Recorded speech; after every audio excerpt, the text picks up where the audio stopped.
நேரம் 12:45. இலங்கை ஒலிபரப்பு கூட்டுத்தாபனம் செய்திகள். செய்தி ஆசிரியர் ஸ்ரீ நாகவாணி ராஜா. வாசிப்பவர் கே ஜெயகிருஷ்ணா. முதலில் தலைப்புச் செய்திகள். இந்த வருடத்தின் இறுதி 6 மாதங்களில் தேயிலை உற்பத்தியில் அதிகரிப்பு எதிர்பார்க்கப்படுகிறது. நாளை முதல் ஹொரண கொழும்பு பிரதான வீதியின் போக்குவரத்து மட்டுப்படுத்தப்படும். சர்வதேச சதுப்பு நில ஒன்றியத்தின் ஆஸ்திரேலியா, நியூசிலாந்து மற்றும் ஆசியாவிற்கான முதலாவது மாநாடு இலங்கையில். சாதாரண தர மற்றும் உயர்தர பரீட்சைகளில் சித்தி பெறாத மாணவர்களுக்கு பல்வேறு தொழிற்பயிற்சி கற்கை நெறிகள். 7 மாவட்டங்களில் டெங்கு பரவல் அதிகரிப்பு. ஈரானுக்கும் ஈராக்குக்கும் தமது இருதரப்பு ஒத்துழைப்பை மேம்படுத்த இணக்கம்.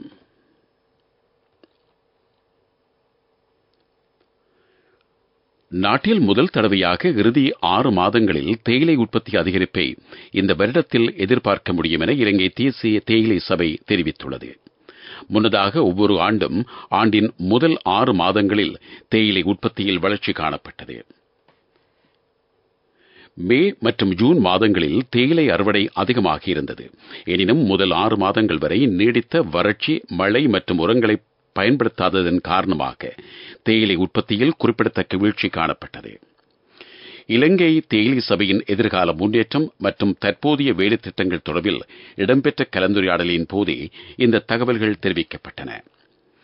இந்த கலந்துரையாடல் அமைச்சர் மஹிந்த அமரவீர தலைமையில் நேற்று நடைபெற்றது. தேயிலைக்கு 120 கோடி ரூபாய் மானியம் வழங்கப்பட்டுள்ளது.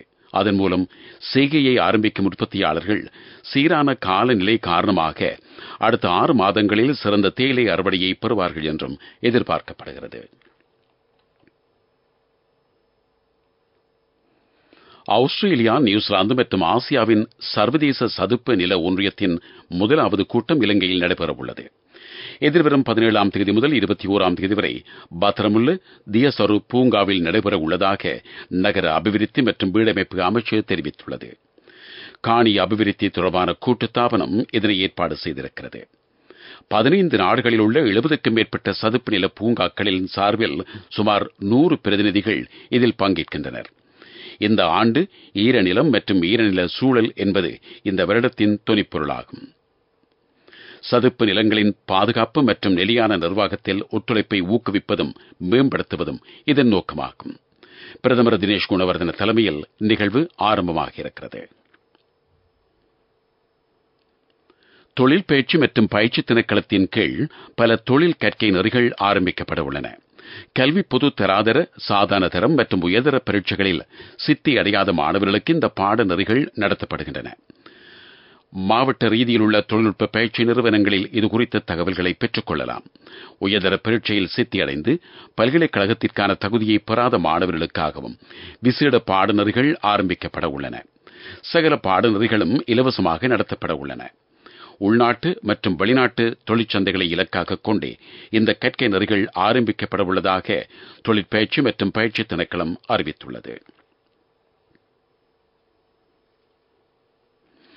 இலங்கைக்கான அல்ஜீரிய குடியரசின் புதிய தூதுவராக நியமிக்கப்பட்டுள்ள அலி ஹசோய் சபாநாயகர் மஹிந்த யாப்பா அபிவர்தனவை சந்தித்திருக்கிறார்.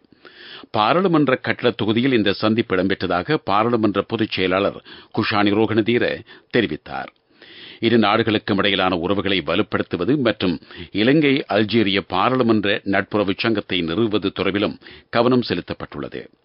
இரு நாடுகளுக்கும் இடையே வர்த்தகம் மற்றும் சுற்றுலா உறவுகளை ஏற்படுத்துவது குறித்தும் விவாதிக்கப்பட்டது. நீங்கள் கேட்டுக்கொண்டிருப்பது இலங்கை ஒலிபரப்பு கூட்டுத்தாபனத்தின் செய்திகள்.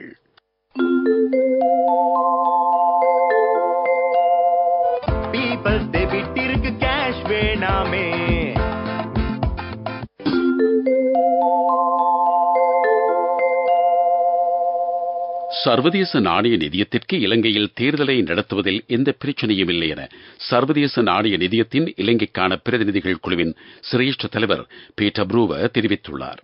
எந்த ஒரு நாட்டின் ஜனநாயகத்தையும் சர்வதேச நாணய நிதியம் மதிப்பதாகவும் அவர் சுட்டிக்காட்டியுள்ளார்.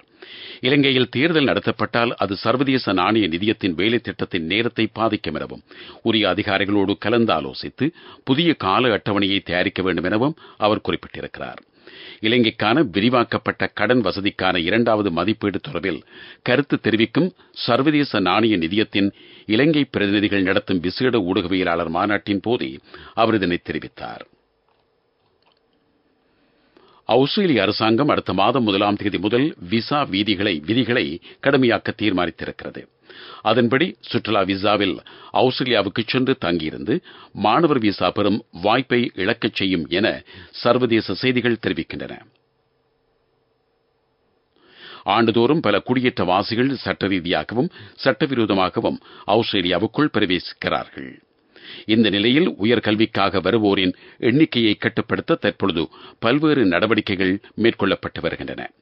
இதன்படி ஆஸ்திரேலிய அரசாங்கம் கடந்த ஆண்டு தனது விசா விதிகளை கடுமையாக்கும் திட்டங்களை அறிவித்தது மற்றும் 2025க்குள் நாட்டிற்கு வரும் புலம்பெயர்ந்தோரின் எண்ணிக்கையை 50% குறைக்க இலக்கு நிர்ணயித்திருப்பதாகவும் குறிப்பிடத்தக்கது.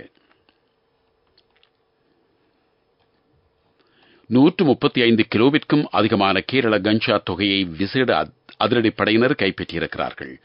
யாழ்ப்பாணம் தாளியடி கரையோரப் பகுதியில் மேற்கொள்ளப்பட்ட சுற்றி வளைப்பின் போது அவை மீட்கப்பட்டன. அதன் பெறுமதி 2 கோடி ரூபாயையும் விட அதிகமாகும். மேலதிக விசாரணைகளுக்காக குறித்த கஞ்சா தொகை மருதங்கேணி போலீசாரிடம் ஒப்படைக்கப்பட்டுள்ளது. இதேவேளை வீரவில ஸ்ரீ சம்போதி புராண விகாரை பகுதியில் தொல்பொருள் தோண்டும் நடவடிக்கையில் ஈடுபட்டிருந்த 6 பேர் போலீஸ் விசேட அதிரடிப்படையினரால் கைது செய்யப்பட்டிருக்கிறார்கள். கட்டளை தளபதி சிரேஷ்ட பிரதி போலீஸ் மாதிபர் வருண ஜெயசுந்தரவின் மேற்பார்வையின் கீழ் குறித்த சுற்றி வளைப்பு மேற்கொள்ளப்பட்டது. பீப்பிள்ஸ் பேங்க் டெபிட் கார்டு இருக்கும்போது இப்போ கையில கேஷ் வச்சுக்க தேவையில்லை. எல்லா பேமெண்ட்டுக்கும் ஸ்வைப் பண்ணுங்க, டேப் பண்ணுங்க.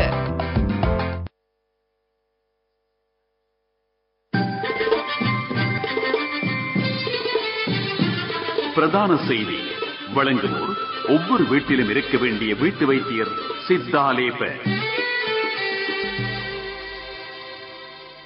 7 மாவட்டங்களில் டெங்கு பரவல் அதிகரித்துள்ளதாக தேசிய டெங்கு கட்டுப்பாட்டு பிரிவு தெரிவித்துள்ளது. கொழும்பு, கம்பகா, களுத்துறை, யாழ்ப்பாணம், காலி, கண்டி, குர்நாகல் ஆகிய மாவட்டங்களில் டெங்கு பரவல் அதிகரித்துள்ளது. இந்த வருஷத்தின் இதுவரையான காலப்பகுதியில் 26,000க்கும் அதிகமான டெங்கு நோயாளர்கள் பதிவாகியுள்ளனர். அவர்களில் அதிகமானோர் மேல் மாகாணத்தில் இனம் காணப்பட்டுள்ளனர். அந்த எண்ணிக்கை 9,620. இந்த வருஷத்தில் மாத்திரம் 9 டெங்கு நோயாளர்கள் உயிரிழந்துள்ளனர்.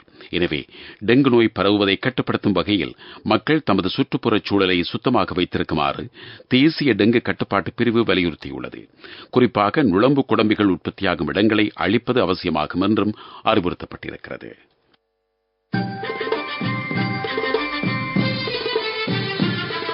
பிரதான செய்தி வழங்கியோர் ஒவ்வொரு வீட்டிலும் இருக்க வேண்டிய வீட்டு வைத்தியர் சித்தாலேபன்.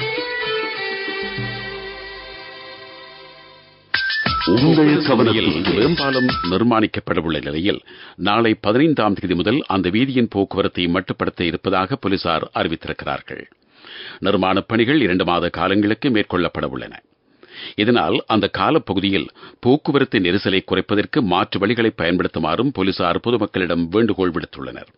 இந்த நிலையில் குகுவல பாலத்தை நோக்கி பயணிக்கும் கனரக வாகனங்கள் அப்பகுதியினூடாக பயணிப்பது தற்காலிகமாக தடை செய்யப்பட்டிருப்பதாகவும் போலீசார் குறிப்பிட்டிருக்கிறார்கள். உலகச் செய்திகள்.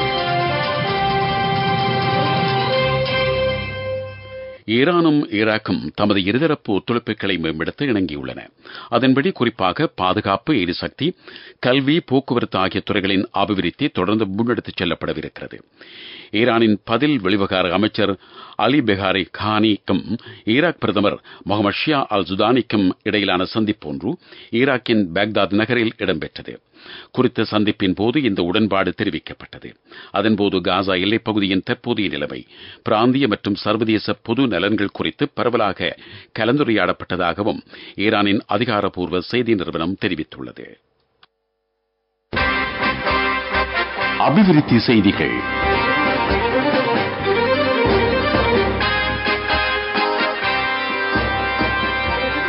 வீரகேற்றிய ஹத்துருவெல மகவாவி புனரமைக்கப்படவிருக்கிறது.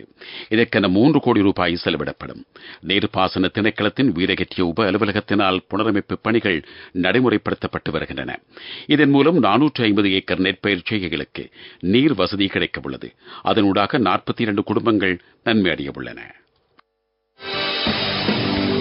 விளையாட்டுச் செய்திகள். T20 உலகக்கிண்ண கிரிக்கெட் போட்டியின் சூப்பர் 8 சுற்றுக்கு 5 அணிகள் தகுதி பெற்றுள்ளன. அதன்படி இந்தியா, ஆஸ்திரேலியா, ஆப்கானிஸ்தான், மேற்கிந்திய தீவுகள் மற்றும் தென்னாப்பிரிக்கா ஆகிய அணிகள் சூப்பர் 8க்குள் நுழைந்திருக்கின்றன. 9வது T20 உலகக்கிண்ண போட்டித் தொடரின் 30வது போட்டி இன்று இடம்பெற இருக்கிறது. அமெரிக்க மற்றும் அயர்லாந்து அணிகளுக்கு இடையிலான இந்த போட்டி இரவு 8 மணிக்கு ஆரம்பமாகும். வர்த்தக செய்தி அனுசரணை. பட்டதாரியாகும் போது, திருமணத்தின் போது, குழந்தை பிறப்பின் போது மற்றும் 25வது திருமண ஆண்டு நிறைவின் போது 50,000 ரூபாய் வரை விசேட அனுகூலங்கள். மாதாந்தம் 12,500 ரூபாய் வீதம் சேமித்திடும் ஸ்ரீ சேவிங்ஸ் சாம்பியன்களுக்கு மேலும் பணப்பரிசுகள். தென்மாகாண விவசாய திணைக்களம் கொக்கோ பயிர்ச்செய்கையை விரிவுபடுத்தும் வேலை திட்டத்தை நடைமுறைப்படுத்தி வருகிறது. காலி, மாத்தறை, ஹம்பாந்தோட்டை மாவட்டங்களின் ரப்பர் தோட்டங்களில் கொக்கோ செய்கை மேற்கொள்ளப்படுகிறது. சுமார் 100 ஹெக்டேர் பரப்பளவில் கொக்கோ பயிர்ச்செய்கையை மேற்கொள்ள எதிர்பார்க்கப்படுகிறது. இதற்கென கொக்கோ செடிகள் இலவசமாக வழங்கப்படுகின்றன. பட்டதாரியாகும் போது, திருமணத்தின் போது, குழந்தை பிறப்பின் போது மற்றும் 25வது திருமண ஆண்டு நிறைவின் போது 50,000 ரூபாய் வரை விசேட அனுகூலங்கள்.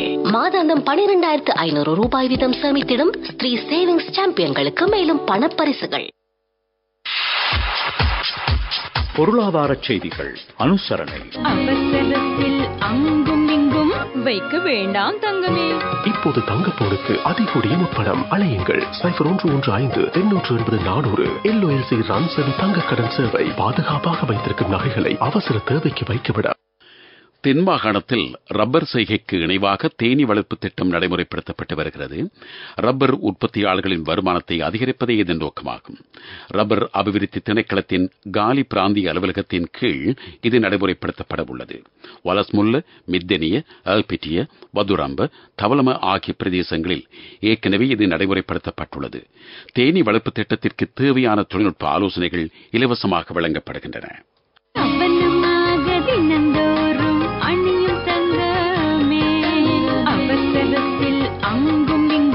வைக்க வேண்டாம் தங்கமே. இப்போது தங்கப்போனுக்கு அதிகூடிய முப்படம். அலையுங்கள் 0115-880-400. LOLC ரன்சவி தங்க கடன் சேவை. பாதுகாப்பாக வைத்திருக்கும் நகைகளை அவசர தேவைக்கு வைக்கவிட.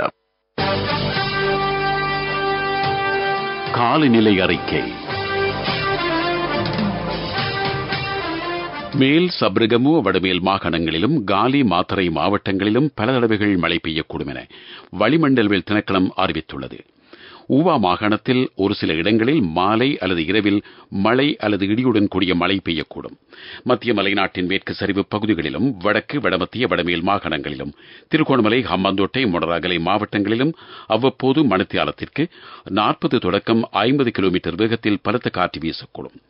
இடியுடன் கூடிய மழையின் போது அப்பிரதேசங்களில் தற்காலிகமாக பலத்த காற்றும் வீசக்கூடும் என திணைக்களம் வெளியிட்டுள்ள வானிலை அறிக்கையில் குறிப்பிடப்பட்டுள்ளது. மீண்டும் தலைப்புச் செய்திகள். இந்த வருடத்தின் இறுதி 6 மாதங்களில் தேயிலை உற்பத்தியில் அதிகரிப்பு எதிர்பார்க்கப்படுகிறது. நாளை முதல் ஹொரண, கொழும்பு பிரதான வீதியின் போக்குவரத்து மட்டுப்படுத்தப்படும்.